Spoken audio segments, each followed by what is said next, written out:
ईश्वरः परमः कृष्णः सच्चिदानन्दविग्रहः अनादिरादिर्गोविन्दः सर्वकारणकारणम् चिन्तामणिप्रकरसद्मसुकल्पवृक्ष लक्षावृतेषु सुरवीरविपालयन्तम् लक्ष्मीसहस्रशतसम्भ्रमसेव्यमानम् गोविन्दमादिपुरुषं तमहं भजामि।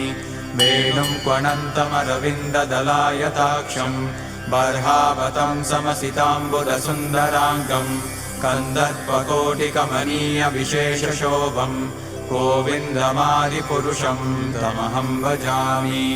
आलोलचन्द्रकलसद्वनमाल्यवंशी रत्नाङ्गदं प्रणयकेलिकलाविलासं श्यामं त्रिभङ्गललितं नियतप्रकाशं गोविन्दमादिपुरुषं तमहं भजामि।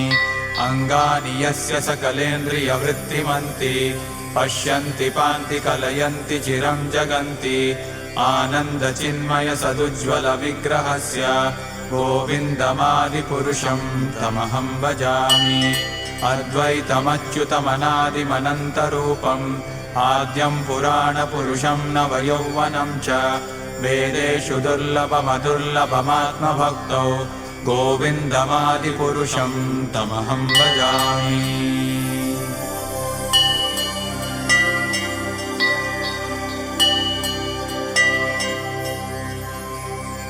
पन्तास्तु कोटिशतवत्सरसम्प्रगम्यो वायोरथापि मनसो मुनिपुङ्गवानां सोऽप्यस्ति यत्प्रपदसिम्न्यविचिन्त्य तत्त्वे गोविन्दमादिपुरुषं तमहं भजामि।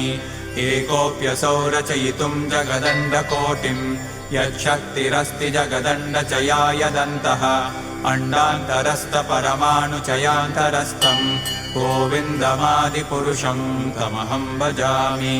यद्भावभावितधियो मनुजास्तथैव सम्प्राप्य रूपमहिमासनयानभूषाः सूक्तैर्यमेव निगमप्रथितैस्तुवन्ति गोविन्दमादिपुरुषं तमहं भजामि।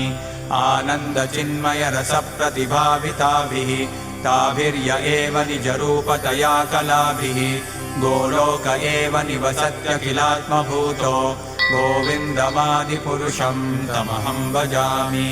प्रेमाञ्जनच्चुरितभक्तिविलोचनेन सन्तः सदैव हृदयेषु विलोकयन्ति यं श्यामसुन्दरमचिन्त्य गुणस्वरूपं गोविन्दमादिपुरुषं तमहं भजामि।